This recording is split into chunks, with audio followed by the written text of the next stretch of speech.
Hi, this is Shay Bynes, founder and chief fire igniter of Kingdom Driven Entrepreneur and the host of the Kingdom Driven Entrepreneur podcast. What you're about to hear is a replay from last week's expansion talk with our CEO, Phil Bynes, and our director of culture, Latara Venice. And the discussion was on by faith, with patience, take action. Remember, you have the opportunity to join in live to these conversations via Zoom on Fridays at 1 p.m. Eastern. So if you want to receive the notifications on how to join, be sure to subscribe to our email list at kingdomdrivenentrepreneur.com/connect. And for those who can't join live, no worries, because we will continue to share the replays as often as possible right here on the podcast. So listen in and enjoy this conversation on by faith, with patience, take action. Hello, everyone. Another expansion talk. Happy New Year again. We are here for another Friday expansion talk. Myself, Latara Venice, KDE's Director of Culture, along with the CEO, Phil Bynes. And we're going to have another great conversation. Last week was so juicy, right? As we have this conversation today, comment and listen. If you want to come to the stage, we're going to give you an opportunity to be able to come to the stage. Don't worry. I have figured out a way where if you don't want to be seen, if you're still in your PJs, then we'll just see your name and hear your voice. That's it. That's all. Listen, sometimes I'm in my PJs. Not on here, though. Not on here. All day long. And so, and I don't want to come out of them. I understand. I get it.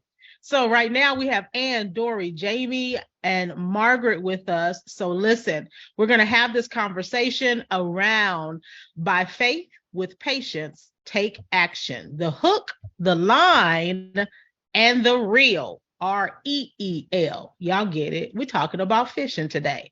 All right, Phil. Let's go. Yeah, and so I thought I was being cute when I put the subtitle there, because last week we talked about, when Jesus said that Peter would be fisher of men, right? Mm-hmm. And so I kind of saw a connection between, by faith, with patience, and taking action, right? And so I'll just start with that analogy, right? So, the hook. Mm-hmm. That's how we catch the thing, right? Yeah. We catch the fish with the hook. The line is the thing that attaches to the hook, and it's the space in between what we caught and actually when it comes to us, right? When it gets close enough, because the line could be long, right? So that's the patience, right? And then the last thing is the reel. That's the thing that we enact to begin to shorten that time and bring it to fruition, right, in our life, right? And so I was reading Hebrews, the 11th chapter, and actually I was listening to it one morning and just having it read to me. And for the first time ever, I was really being hit by faith, not with faith, but by faith. All the people obtain what they obtain, right? And so I was like, oh man, this is meaty. Let's dive a little deeper into it. So what I'm going to do is I'm going to start with what actually showed up in the newsletter, the rapid fire thing. And I'm going to read that and then we'll jump into a discussion, right? So faith is the foundational tool of the seen world. Without faith, nothing that we see would be possible. We as kingdom-driven entrepreneurs have to grab hold of this truth with every fiber of our being. Sometimes we miss how much we use faith because in most scenarios, we apply it freely without having to think about it. Using faith is just like training muscle.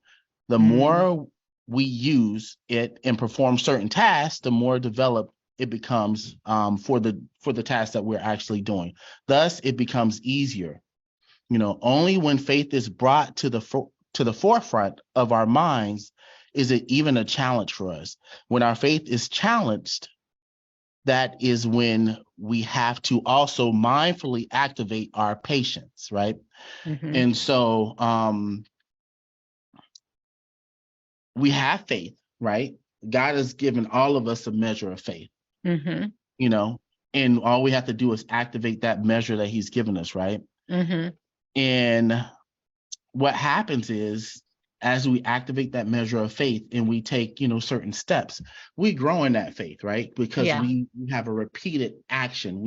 We've seen God show up in a way so many times that eventually that faith muscle becomes so strong that we don't even feel like we have to apply faith anymore. We're applying faith, but we don't feel like we have to apply faith anymore, right? Mm-hmm. Does that make sense? I think that makes perfect sense. And I think it's almost like, we feel like we don't have to apply faith. And sometimes it's like, well, I know I got it. And we just start moving in this stuff without stopping to think about, our faith. And then, things start like doing this. And then we go, what's going on? What's happening, right? We forget that faith really does matter in every step that we take. And sometimes we just accidentally walk out the things, in life. And intentionality says, I have to take faith with me wherever I go. So it's like, it becomes routine. That's what it becomes routine. Mm-hmm. And I ask myself questions sometimes like, okay, am I activating? Okay, am I walking in faith here? Or am I just walking in what I think I know? What seems to make sense? Mm-hmm. But we all know what makes sense to us ain't always the kingdom. So mm-hmm. Oh, that's good. Yeah. What makes sense to us is not always the kingdom. Mm-hmm. Mm-hmm. That's so good. Before we go a step further, is there anyone that has anything they want to say about this? See, I'm gonna open it up real early because it's easy for me and Latar to start diving deep in stuff. Yeah. But I want y'all to have a chance to say something before we go too deep. Raise your hand if you want to come. Like I said, we won't have to see your face. We'll just see your name. But raise your hand if you want to come to the stage. I mean, I think that the question is, do you find yourself walking these things out in life and you recognize, hold on, I'm not really operating in faith? Or you think because I've arrived. Because sometimes that's how people are too. I've arrived. And said, we do things on autopilot when we need to seek God first. Yes. Mm-hmm. Okay, let me allow Ann to talk here. All right, Ann, you have the floor. You can unmute.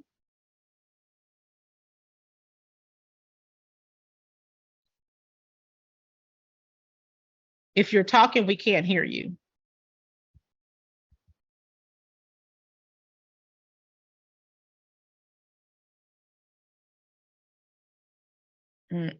Okay, you unmuted yourself, Ann. Go ahead. Yeah, I think she's talking, but we can't hear her. Might be something on her end. Keep working on it, Ann. Keep working on it. And what we'll do right now is we'll filibuster. No, we got plenty to say, right? So one of the things I noticed in the 11th chapter of the book of Hebrews, the phrase by faith is used over 20 times in the NIV version. So let's see. But everything that was gained by faith needed some level of patience to receive it, right? Mm-hmm. And so that's why the scripture says with faith or by faith with faith and patience, they received the promises of old, right? Mm-hmm. Because it took us engaging faith. First of all, what does the scripture says? If anyone wants to receive anything from God, they have to use faith, right? Yeah. Oh man, I'm mixing up my scriptures right here in my head right now. But it's with faith. Without faith, it's impossible to please God, right? Mm-hmm, mm-hmm. And anyone who wants to receive anything from God first has to believe that he exists and that he's a rewarder of those that diligently seek him. So first of all, you have to apply your faith to believe that, first of all, he exists. Yeah. Then you have to apply your faith to believe that he'll reward you because you're diligently seeking him, right?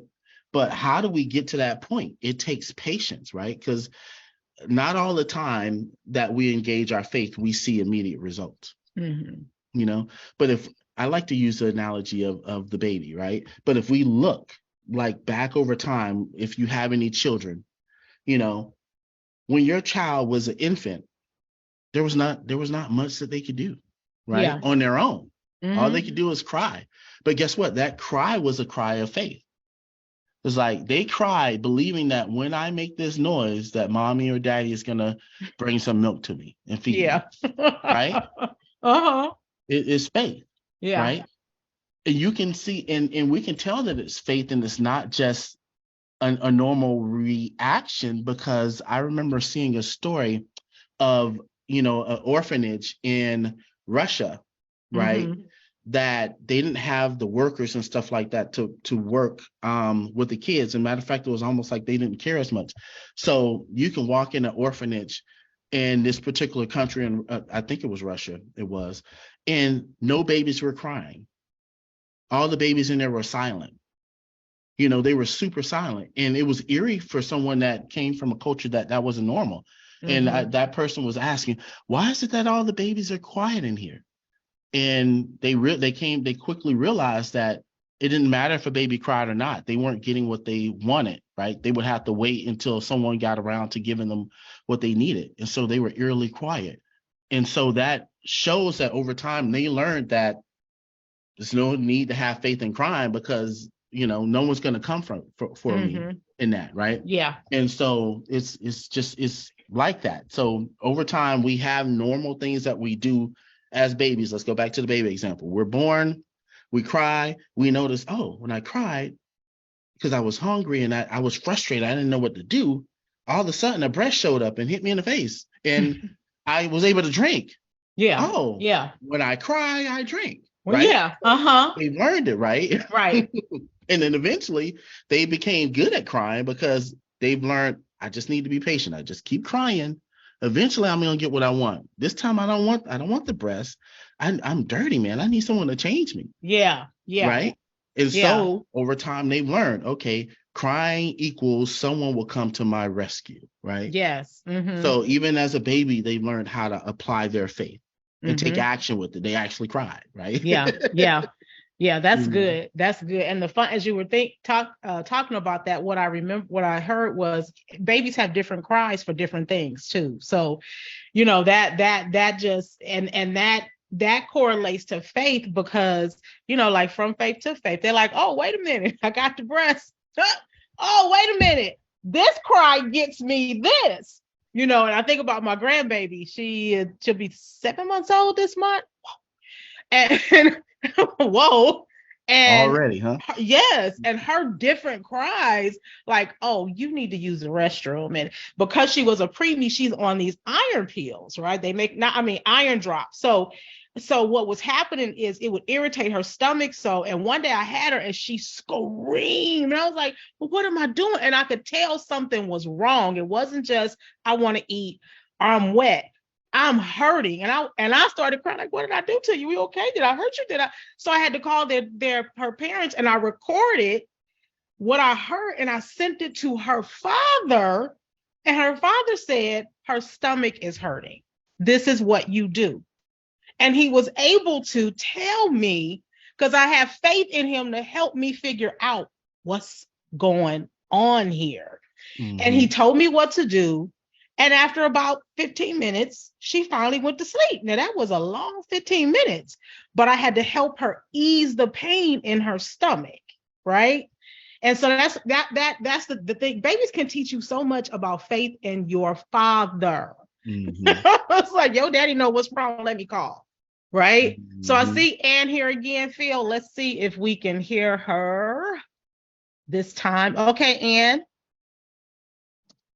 Okay, can you hear me now?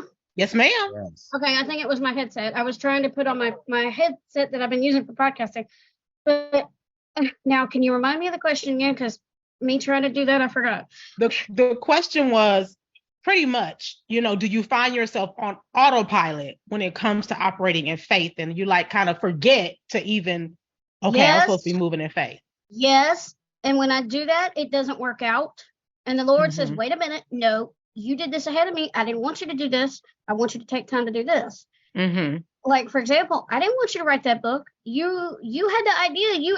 Because I was going to write a book on social audio, because I've done the blog post. I had this idea and I've outlined it. The Lord's like, no, you're not doing that yet. You're not finished with what I get, the task I gave you. Mm-hmm. You're finished writing this fiction story that I gave you. Mm-hmm. So he's teaching me patience. Mm-hmm. Yeah. Because he gives us all these ideas and these thoughts around things. And there's nothing wrong with the idea, the thought, but write it down and then have the patience and the faith to ask him, is it time for this yet? Exactly. Because you can write timelines, because as I want to write I'm making a timeline to publish this book that I'm working on, because I'm on my revisions. And yes, I'm an author and an editor, but I write this timeline down. But if God's not says, no, you're not ready yet, I have to adjust that timeline. I can't just stick to it rigidly. Yeah. Because that's when you fall. That's good. That's good. That's good. Thank you so much. We're glad you finally got it, your problem solved, and thank you so much for that. And it falls right in line with what Dory. Hold on one second. Here we go. With what Dory said here, she said it's that patience piece that can throw things off. When you don't see things happening, it's easy to get impatient and begin to lose faith. But not if you remember what God has done for you in the past. That is so good and so true, right? So, this week I launched Structure for Your Season, the course, right? And so I sat down and I had already had my own peace and patient issues around launching a course for the first time in, my youngest son is 19. So like maybe 16, 17 years, putting an actual course out for people to, and I'm not there to teach it live, so I had all these thoughts. I went down this rabbit hole all the way over into the beaver den with the way that I'm thinking. And I had this, okay, sit down and write all of this out. Sit down and write it all out. And when I wrote it all out, I launched the course on Monday. And listen, I was waiting for the sales to come in. Like, oh yeah, I'm gonna get them. I'm gonna get them today. They coming.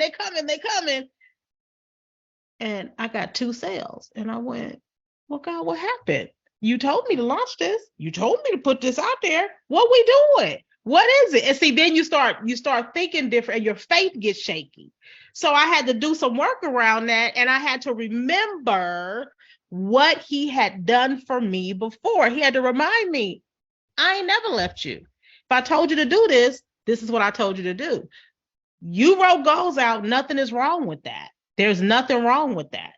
But I'm not obligated to meet your goals. I was like, ooh. My obligation is to be your father. I'll provide for you. Don't miss that. And so I had a valuable lesson this week when that happened. And we had a whole conversation around it, and if anybody know me, I'm super honest with God. So when he asked me, would you be okay if only one course sold today? I told him, no, I wouldn't be. I was honest, but I had to learn a lesson. He wasn't the lesson it wasn't like God was like, okay, I'm going to stop people from buying from you. It's just the way it went, right? It's just the way it went. And there was a lesson to be learned from it. So yeah, that's me. So he had to remind me, this is where have I ever let you down in the things that I told you to do. Yeah, that's it. As you're saying that, what hit me is just like faith is like a muscle, you have to train your faith. Patience is like a muscle. You need to train your patience muscle. But sometimes God don't allow us to have as much success as we have the potential to have, and even as much success as he wants us to have, because he's also trying to grow us through a process as well. I mean, I think about, what happens a lot of times if someone does something the first time out and all the things work right, all the levers work right, they have great success. They miss part of things that can go wrong during the process, right? And then they think that, oh, every time I do this, it's going to be like this, right? So then they start playing with bigger stakes. Okay, this is what happened the first time. I did this, man, and I had 1 million sales in this course right out the gate, and this, that, and the other. And then it's like, next time, what I'm going to do is I'm going to go ahead and get a loan for this. And then I'm going to do all this advertisement and whatever, and I'm just going to blow that away because for some reason they thought the secret sauce was in their power, right? Not the fact that God just blessed you with something. Because everything that we receive is a gift from God. Yeah. Right? Yeah. Even when we're doing things that we're good at, even that is a gift from God. There's a lot of people that, let's take massage therapy, for example. I'm a massage therapist. There's a lot of awesome massage therapists out there that don't have as much business as I've had or as much business that I had to turn away, right? Because there's something that they needed to learn along the way that give them access. So just because you're great at something don't mean that you're ready for, that level of growth that you'll get, right? You don't have the things in place. You don't have your systems in place. So it's the blessing of God sometimes to cause you to be patient so that you get a chance to work through, okay, so am I missing something? Is there something I could do different? And in that process, you're getting a chance to hear from God. He's like, hey, why don't you take the time to do this? Now that you don't have as many people as you thought, why don't you take the time to do that? And then you find out that down the line that it wasn't the course that you released, for example, that caused you to need to have patience. It's the fact that you didn't have the back office stuff set up that you need to have patience. Because if he would have just flooded you, all your systems would have broke down and you would have been super stressed. And the word says the blessings of the Lord makes one rich and adds no sorrow, right? Yeah. So he could have made you rich, but a whole lot of sorrow came with it. He's like, nah, that's not what we're doing right now. Let's activate our faith in our patience, and let's work through the stuff that you need to work through so that when I do bless you, there is no sorrow added. Yeah, that's good. That's really good. That's really good. And there was a lesson there because yesterday I'm talking to somebody and she goes, can you kind of take the recording off? And I was like, oh Lord, what I do? What happened? And she told me, she said, I'm going through your course. She said, and there's a part in there that you meant to edit and you said to edit and you didn't edit it. I had put the wrong video in. So just imagine if and I'd had all this, and me being the one who handles the emails, I'd be like, oh my God, what's wrong? So I'll hurry up and I found it. And in 5 minutes, I was able to correct it. So sometimes it is like you're missing something. What are you missing? So I had to really pay attention to that. So that's good. That's good. Jamie said, I have faith to see what the vision is, but I need more employees to do back end stuff that will activate the vision. Boy, I have some stuff for that. I have been able to get individuals to interview. The people who interview don't work out for whatever reason. I have to keep telling myself, be patient and believe in what God is doing, and it will all fall into place. And in the meantime, this is what I tell people when they need more team members. Do what you can with what's necessary to do right now. Do that. And then, because that's an act of faith. Let me do what I'm able to do right now. God, where do I start? And start there. Even if it's frustrating, even if you're the only one seems to be doing it all. For right now, do it all because it's building your foundations out. Dory said, oh, that's so true. I knew I got to the hang of drum therapy and drumming events, but wonder why it wasn't zooming ahead the next level. I didn't have systems set up. Yeah, you still have to set your systems up. That's a given. That's good. Good conversation. That's good. And so the next part of this, the next piece of this thing is, right, so yeah, with faith and patience, sometimes like you need that level of patience. It's like, going back to the whole fishing rod example. Sometimes you cast your line out there and it goes far away from you, and then it has to sink and you let it drop down far enough where you catch the fish, right? When you finally catch the fish, it's not a short distance to pull it in, right? Because you actually probably need that patience, that long line to take your time and work that thing in. Sometimes they have this thing on fishing rods called drags, where if the fish is too big and is fighting against you, you have it set so that it can pull away from you a little bit. You reel it in some more. It pulls away, right? It's to tire that fish out, right? And so I'm thinking about the third part of this thing is the action, right? We have to take faithful action. But what happens sometimes is the action that we take is too fast. We're like, right? we're reeling that thing in too fast. Yeah. What happens? The fish can get off the line, you break the line, whatever. It couldn't sustain that, right? It's almost like that with the things of God as well. Like, we have faith, we start to apply the patience, but really we're not really patient because as we're turning, we're not patiently turning. We're not checking with the Lord. Okay, what do I need to do here? What's the next step? Right? We're like, okay, I'm gonna be patient, but I'm gonna do this, that, and the other, right? We go into hyperdrive, right? We have all these visions of what we can do, and we start trying to implement them all at once, right? And somewhere along the line, something breaks down because we probably threw some stuff in there we weren't supposed to throw in there. Yeah. Right? Instead of taking our time and, making sure the hook is set. That's a fishing term, right? The first thing when the fish hits the line, you jerk the rod and you turn the reel just a little bit to try to make sure you set that hook in there really good so the fish is not going to get off easy, right? So if your faith has grabbed hold of something and you really have hold of it, you don't have to worry about it coming to fruition. It's going to come to fruition because it's cocked. That's right. Good. It's on there. It's hooked real good. So if you really have the faith, your faith is strong concerning this thing, then you don't have to try to move quickly because you believe that it's going to come to pass. Yeah. You can take time. You can be patient. You can take your time reeling that thing in, right? Slow actions until it's time to reel faster, right? Yeah. And so that's the next piece I want to dive into. Good. So do some of you guys have a hard time with that aspect? You've caught the fish, right? You've had faith. You've caught the vision that God has given you. We're just going to say the vision is faith right now. You've caught the vision that God has given you, but then immediately you try to reel it in real fast before it disappears. Like, do you find that some of you guys are operating like that? Anybody want to come and talk? Yeah. So that's me. Sometimes that is me. I see a thought and an idea, and I get excited about it, right? And then when I get excited about it, then I'm like, oh, I could do this, I could do that. And that's me reeling it in really, really fast. It starts, and then it just starts going faster and faster and faster. And then I'm like, well, why didn't that work, right? Or why am I this? I wanted to have my book out by my birthday, this coming Tuesday, right? But God was like, you got a whole retreat the day after you're going out of town the day after. How are you going to launch a book that week? But me being me, right? I done reeled it in. I done put all of these pages together. I'm ready to go with this devotion. Let's go.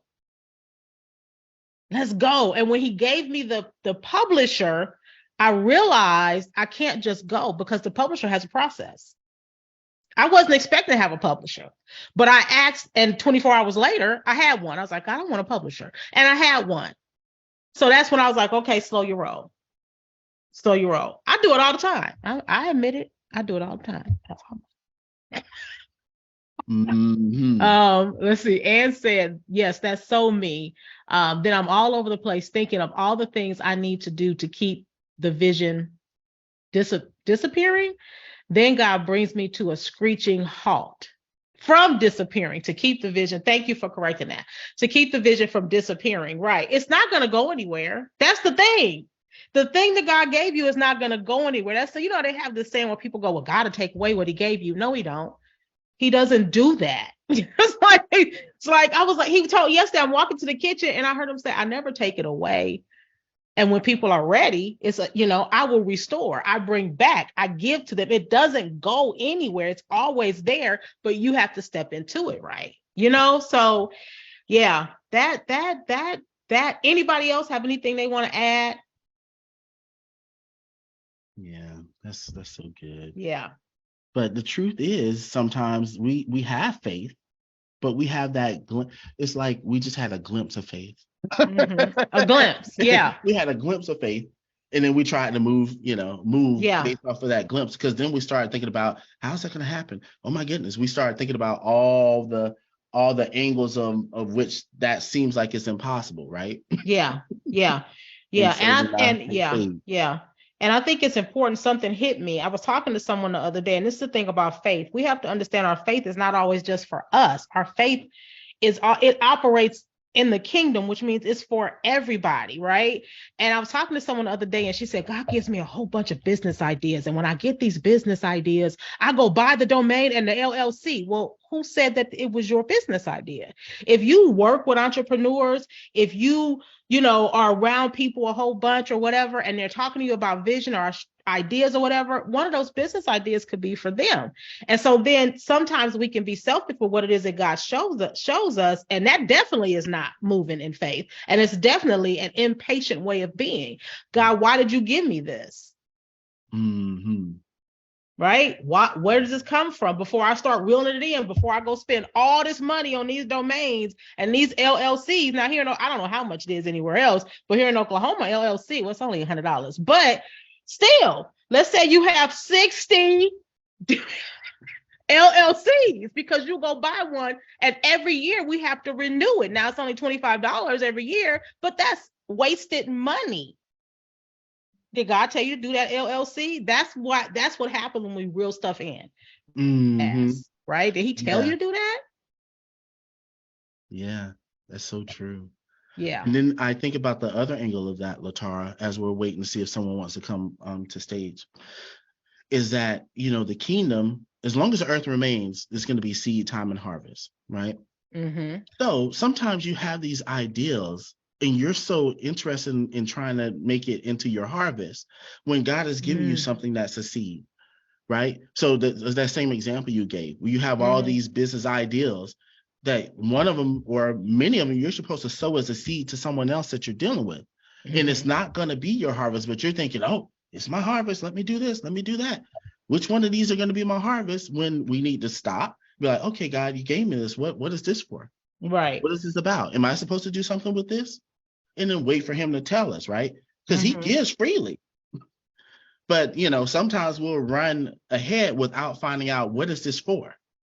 You've given me this. Now, what is this for? Right? We just assume we know. And that assumption will get us into a lot of trouble. But if we're being generous with what God gives us, we're asking him, and then we're like, okay, so you want me to just, you know what? I was talking to this person and they said this. Maybe this thing that God has given me before, it belongs to them. Let me just freely give it to them, right? We sow that. It turns out to be a benefit for them, but it's like sowing seeds into our cloud in heaven for the harvest that's supposed to come for us. Yes. Right? Ooh, that's but good. we miss that because we're too often, we try to grab stuff and we're so self-focused. Not self. Sometimes we're self-centered too, but not from a bad place, right? But we're so focused on ourselves that we miss that God is trying to do something, like Latara says, in the whole of the kingdom, right? And if you help him build his kingdom, he's going to help you be built up as well, right? But we don't look at it from a broad enough perspective. We're so in the middle of what we're doing, and we think that everything revolves around us that we miss that God is doing something that's greater than us and bigger. That's right? Good. That's good. Yeah. JB said, I feel pressure because I'm invested in a franchise and I feel I'm on their timeline and not God's at times. Yeah. Yeah. I can understand that because you're working under someone else's boundaries and their rules and regulations, right? But still pray for God's heart in that, God, how do I honor them while glorifying you? Because he still wants you to honor what it is that franchise is asking of you. So it can be a lot of pressure. That's good. Yeah, that's good. Anybody have anything they want to come on stage and talk about? You can raise your hand. We would love to hear from you. I mean, I love my voice. I don't know how Phil feels about his, but I don't want to always hear myself. Sometimes at the end of a day, when I'm done with clients and stuff, I'm like, let me go shut up. Oh goodness. While we wait for them, then let's get into Hebrews 11. All right. Because I think that there's a lot that we can see there in Hebrews about this thing here. Hebrews chapter 11. And let's look. Now, faith is the confidence in what we hope for, and assurance about what we do not see. This is what the ancients were commended for. By faith, once again, here it is, that by faith, we understand that the universe was formed at God's command, so that what is seen was made out of what was visible. Huh? was not made out of what is visible. I read that all messed up.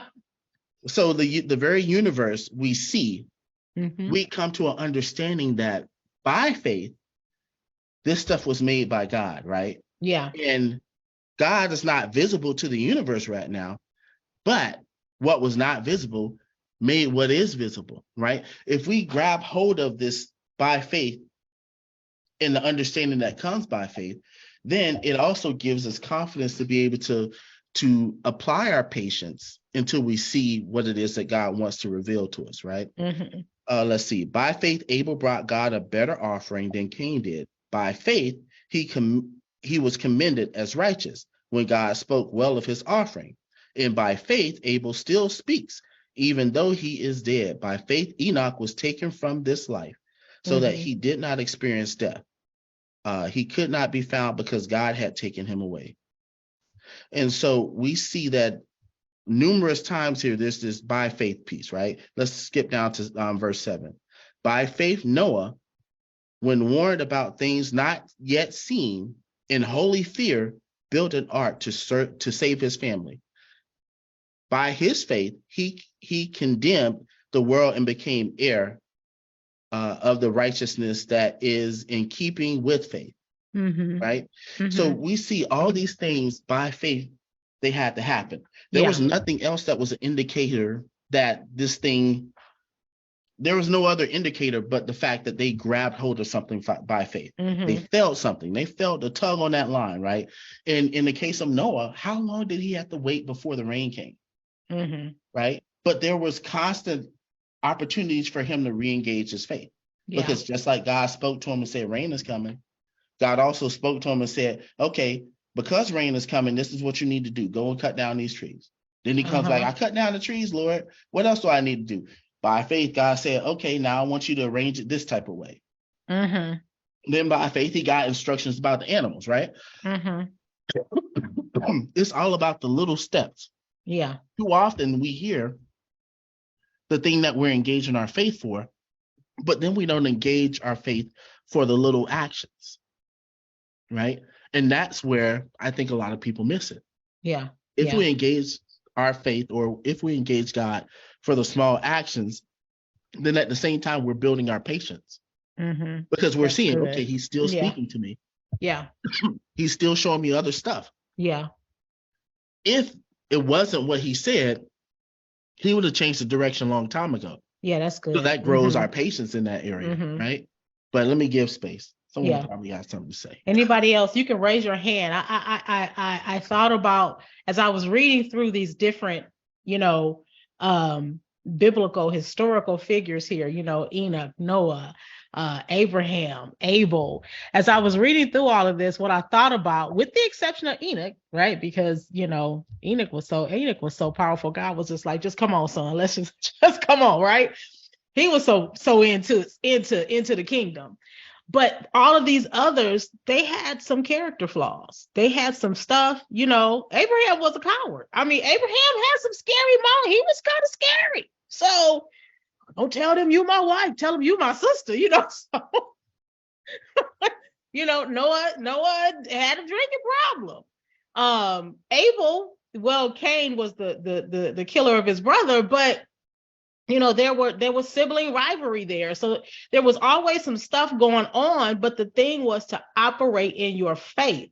So it doesn't make a difference at any given moment where your character is. It's about your faith, because God will change your character as you operate your faith and you begin to move in patience, because patience gives you time to think about who you are, and about, right, about how you flow, about your life and different things like that. Maybe that just works for me, but that's how it works for me, because I'm not perfect. I was just telling Phil, man, the grace that your wife have, I ain't there yet. And I tell all the time, I'm not there, but I'm working on it, right? But, and as I do this, as I move in faith, if I move in faith, I want to not just trust God, but please him in that moving. And that's when he begins to reveal to me, well, we're going to work on these things. Okay. Because in order for that thing that you're believing in to come true, you might have to actually shift some of your habits and your ways. So that's a part of the patience too. You got to endure through some stuff. Ask me how I know. And then that's where that wisdom piece comes into place, where it says, if any man lacks wisdom, let him ask of God, who gives liberally. Right? Yeah. As you've applied your faith and things aren't working the way that you think they should work, and you're being patient, in your patience, you can begin to ask God for wisdom. Yeah. So am I missing something here, Lord? What is it I'm missing? Yeah. You know, is there something else I should be focusing on? By doing that, we don't have to worry about the thing that we have, the promise we haven't seen yet, because our hands are busy doing something with what God is telling us our next is. Yeah. Right. Yeah. That's good. That's good. Yeah. Let's see. I see Ann again. So let me bring her on. All right, Ann. Hey, I'm back. I know I don't want to take up, I don't want to be the only one that speaks up here, but there's something, and I made mention of this last week, but I had doubts about the story I was writing. And through, my author coach and my other author friends telling me about this, through some podcasts I listened to, and then when I was reading in John 9, the Lord said, not everybody's going to like what you write, but I have a plan for it. I have an audience for it. Trust me. Have faith. And that's where I learned, and I did a podcast, and I've got a podcast episode coming out about this too. That's where I learned to replace doubt and fear with trust, joy, peace. And I always go back to Shay, and I haven't read the book yet, but I did read the Bible plan. I always go back to Shay's grace over grind, if I can get it out. So, and it really, and then you can find rest in the Lord and find that joy. Yeah. And I had to learn that at the end of 2022 and in 2023. So God is showing me a lot of things, and sometimes, and it's okay to ask, like Phil, like you said, it's okay to ask for wisdom. It's okay to ask questions when you don't understand. Yeah, that's good. That's good. Thank you so much for sharing. I see Dory here. I'm going to bring her up. All right, Dory. Hey, well, I thought I would jump in here because of the fact that the whole patience and trust thing has been weighing big time. And I should know better, right? I listened to God. He said, drop your classes. And I went, okay, they've been a source of income for 6 or 7 years. And then it was like crickets. So I thought, what the heck? And I like you, Latara, I keep it real. I was mad. Yeah. And I said, you gave me the vision, you gave me the instructions, and now I have nothing. So now what? And then I remembered I said the exact same thing when COVID hit, right? Yeah. And I thought everything's shut down. I can't teach at the community center. It's closed. I can't do things on my own. I can't do events. Now what? And that's when God said, you're going to take it online. And I said, what? How is that going to work? With drum therapy, they got to feel the vibrations. And it did. And my business took off. They still felt results through the computer. I had people all over the US, client in London, didn't see that coming. So what's happening now? I got mad again, and I thought, okay, here's the ultimatum. This better take off. I'm giving this 1 more year, or I'm retiring, and I'm going to sell all my drums. I actually said that.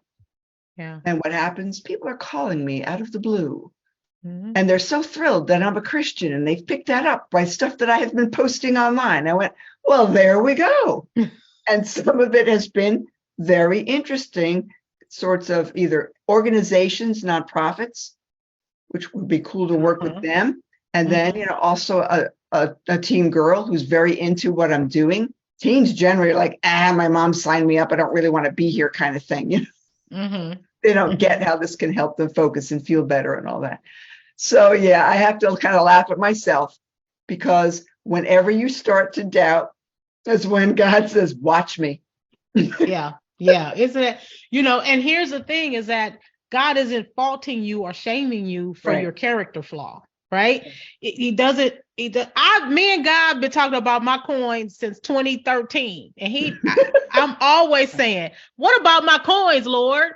And he always says, do you trust me? And I'll go, yeah, I trust you. And then I giggle because it's a constant conversation, because the human side in me says, I don't know, Lord. I don't know. And then but my spirit man says, listen to God. Mm-hmm. Got it.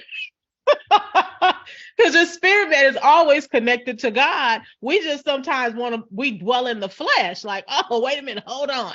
Because we see with our eyes, because of what we see, and we don't learn how to see with a different eye or hear with a different ear, speak with a different voice, a smell and feel with a different touch and a different sense. We don't look for the aroma of God, which is we miss a lot. And it's like, he's like, do you see me? Hey, you remember me? God, your father, your provider. So I get it so much. At least I get it. I understand, Dory. We sisters. I hear you. Thank you so much for sharing. That was good. Sure thing. Yeah, that's so good. And as I think about it, as we go through Hebrews 11, and it's talking about by faith, how all these heroes of old obtained stuff, and then when it gets to Abraham and Sarah and Isaac, and who am I missing? Jacob. It changes a little bit. It starts to talk a little bit differently, right? But then it talks about them holding on to something that they had faith and they had patience, even though they didn't see the fullness of the promise, right? But part of that is because they were holding on to a country that was not the country that they actually could see with their eyes in the natural. Oh, that's good. Yeah. Right? They're holding on to a kingdom that is not of this world, right? And so they also know that they have heirs that are coming behind them. That they're probably supposed to start the process and then someone else finishes it. So picking back up, let me pick up from I guess I'll start at verse 13. Okay. All these people were still living by faith when they died. They did not receive the things promised. They only saw them and welcomed them from a distance, admitting that they were foreigners and strangers on earth. People who say such things show that they are looking for a country of their own. If they had been thinking of the country they had left, they would have had opportunity to return. Instead, they were longing for a better country, a heavenly one. Therefore, God is not ashamed to be called their God, for he has prepared a city for them. By faith, Abraham, when God tested him, offered Isaac as a sacrifice. He who had embraced the promises was about to sacrifice his one and only son, even though God had said to him, it is through Isaac that your offspring will be reckoned. So like, if you look at that, I mean, how the very thing that God promised him, he received, and then God turned around and said, okay, now I want you to sacrifice. Yeah. Sacrifice this thing. That's what happens sometimes. Like when God gives you something, then he turns around and he asks you to do something else. He's just, he's not testing you, but he's showing you what's inside of you, right? Are you willing to do it? Like, I know I said I was going to give you this. So are you riding with me because of what I gave you? Or are you riding with me because you know that I'm faithful and I'm just and I'm true? I'll never take anything away from you that I'm not willing to give you something better. Like if we can think about and receive the promises in faith, right? We take possession of it. We show patience. When we finally receive it, okay, we got it. We reeled that thing in. If we're willing to then turn around and relinquish it, knowing that, hey, if he gave me this and he's asking me to give it back to him, there's something better that he has for us. It shows that we've actually processed faith the way that we were supposed to process the faith for the thing. Because it's not about the thing that he's given us. It's not about the destination as far as on this side of heaven. It's about where he's trying to take us into glory and what he's trying to reveal to us about himself, right? And so when we're mature, we're able to see that it's more than just the thing that he promised us. It's more to this thing that he's trying to get us. And there's something he's developing us with the faith and with the patience. Yeah. And even with the promise, even with the fulfillment of the promise, there's a development process that he's trying to take us through. Yeah. But anyway, let me pause. What y'all got? That was good. Jamie said that she always prays for a pure heart and intentions. That's good. Yeah, we should, always pray for a pure heart and pure intentions. I love that. I was thinking as you began talking about the fact that it's not a testing phase, it's a development phase. He's giving you an opportunity to be developed more in him. And I think that's important. And when you look at where Abraham started and where Abraham ended, you see not only the elevation of his faith, but the elevation of his character, of who he was. Even Jesus, you see the elevation of who he was, right? And the faith that he had. That's why I love The Chosen, because of how it just shows Jesus in this very man, a very man, and very God, a very God state, right? And so you learn these lessons you learn these lessons as you allow God to develop you, and you learn more lessons in patience. And, and this is why I tell people, just let God develop you. Just let God work on you. Don't ask for more patience, because if you ask for more patience, listen, don't, because he knows where you need to grow in patience. He knows where your character needs to kind of shift a little bit so that you walk more in faith. And so just say, like you said, God, give me a pure heart with pure intentions. Where do you want me to go next? What does this look like? And even if you are, again, Abraham was a little bit scary, which means that when he moved, he had to move in courage because he was a scary cat, right? And every time God honored his faith.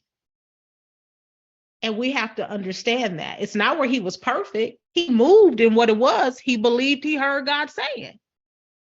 And God honored that because he trusted him even when he was a little bit shaky, right?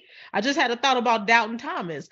Thomas could have been a doubter all he wanted to. But what really made Jesus mad is when he was like, well, I got to touch you to see. Let me see if you really real. And he had already been telling them the whole time he was with them, this is what's going to happen. And this is how this is going to look. But he still doubted, is this Jesus? So it wasn't necessarily about the quote unquote doubt. It was who he doubted and how he doubted him. Right? So, faith is faith. Let me just say that I know where I am today in my faith. And I tell people all the time, don't wish to be me, because you don't even know what it took for me to get here. You don't know how God had to work on me. Mm-hmm. Yeah, buddy.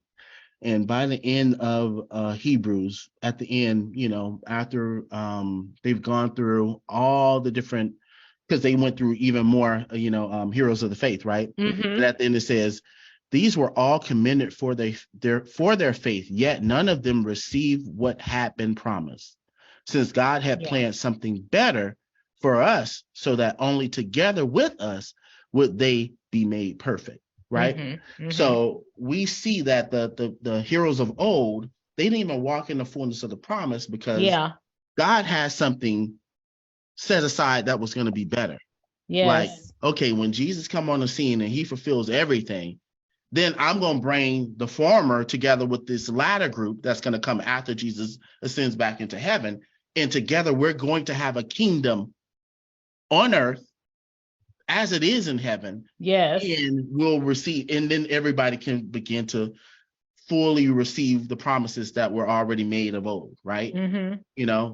Because creation is waiting for the sons of God to manifest, right? Mm-hmm. Well, we're finally in the dispensation where that can happen, because Jesus has already taken possession of the keys of death, hell, and the grave, right? Yes. Mm-hmm. We've been restored back to our original formation. So all these things that were promised of old, we have the ability to begin to bring into fruition on the earth. But it's going to take some faith. It's going to take some patience. Yes. And it's going to take us taking action. Yes. The appropriate action. Mm-hmm. Right? Mm-hmm. So that's the challenge. Are we going to take action? And are we going to consult with God about the actions that we're taking?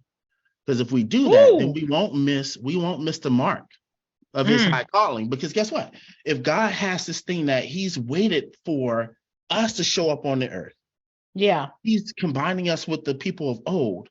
That means that he's orchestrating something that's way bigger than any one of us can see in our own, our own knowers. And that means that he has to be the one that's orchestrating it for us.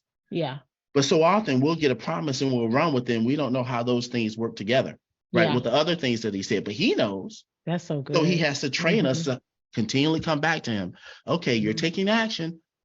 You need to ask me, consult with me what type of action you should be taking towards this promise, right?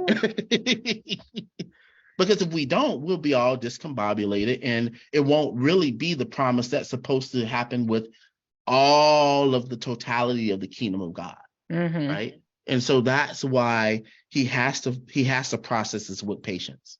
That's right? good. If we don't get processed with patience, and we just see the rewards of our action taking towards this faith that we had, even though our faith hasn't been purified, then we'll wind up with stuff all over the place. But he's trying to orchestrate something that he can display to the world as well as the powers of darkness, and say, look what I did with this group that you thought were powerless and not powerful at all.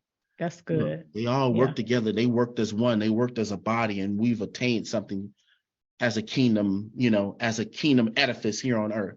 Right? Yeah. That's good. That's good. I see Dory has something here to say, so let me. Okay. All right, Dory. I have to share a story. I don't know why this popped in my head, but maybe it'll help somebody. We're going way back to when I was in high school, and I was actually petrified of diving off of a diving board.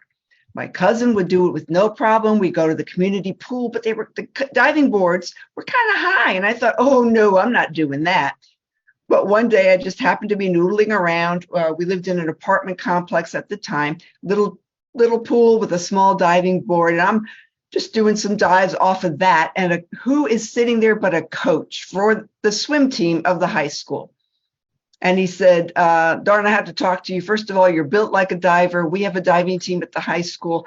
I think you need to try out. I said, no, I can't. I'm petrified of diving. He said, well, you just did it. I said, but the diving boards are going to be higher, right? He goes, don't worry about it. I tried out. I not only made it onto the team, but I set the school record one year, and I won a medal. And here were all these people coming in, all these kids who had private coaches, and they had a club, and they were used to that. I'm like, I'd never done this before, but let me give it a shot. Kind of like drumming. It worked. So other people saw something in me that I not only didn't see, I was petrified to do, but it worked out okay. So if somebody out there is afraid of moving forward with something and they think they can't do it, just remember that, God's going to make it happen one way or the other. So just keep the faith. Yeah, that's good. Thank you so much for sharing that. That was really good, Dory. Yeah. Yeah, that's so good. That was really good. That's really good. It's been a rich discussion, LaTara. It has. It has been a very good discussion. And I have learned so much today from this whole thought. And I'm going to give you the floor again. You have about a minute to share what it is you need to share so we can wrap up for the day. All right, you're on. Okay, really quickly, that Dory just made me think of a story here. I kept saying I can't write poetry. My poetry writing is really rare. And then my friend and author coach who I met through her podcast back in 2019, she gave a prompt. And when she gave that prompt, the 50-word story prompt, my story morphed into a poem, and then I ended up writing 3 poems that day. So I'm this person. I can't, but God can. God, I keep saying I can't, but God keeps proving to me that with Him I can. I love that. Yeah, that's good. Thank you for sharing that, because you can, right? We can. With Him we can. So thank you for sharing that. That's important. That's a good way to end this too. That's what faith does. It lets you know, yes, you can. If God gave it to you by faith, by faith. I did a video when I first was trying to buy this house, and actually Hebrews 11 is what came, and it was like, talked about hope and faith, and I told people hope matters because hope fuels your faith, right? Like, so that's important to remember. And if God says you can, then you can. It may not come when you think it's supposed to. It may not look like what you think it's supposed to. I mean, by today I should have sold 50 courses. It didn't happen. Okay. So God, what do I do with this? Right. And like Phil said, well, what was the lesson? Is there something that you had to figure out? And I had to figure out that the video was incorrect, right? So, and not just that, just trusting him that even though this was like, okay, this is an income line for me this week. And so, this is the amount I expect, that no matter what, like every day this week, when I've made a sale or two, he goes, sufficient for the day is the grace. Because with God, you can. I was like, you know what, God, you're right. Sufficient for the day is your grace. And so let me move in that and do what I got to do today, because all we have is today. Tomorrow is not promised, and we shouldn't be concerned with that. Right. So this was good, Phil. Yeah. So just to wrap it up, by faith, with patience, take action, right? Make sure you're including God, or else your actions might turn out to be the wrong actions. And that's it. That's so good. We thank you guys for joining us this week. We will be back, of course, next week, next Friday, same time, 1 p.m. Eastern Standard Time. Make sure you share this out. It will be on our website soon, not on our website, on our Facebook page soon, and you can listen to it on the KDE podcast. It's always a bonus episode. We thank you guys for joining us this week. Have a great one. Bye-bye.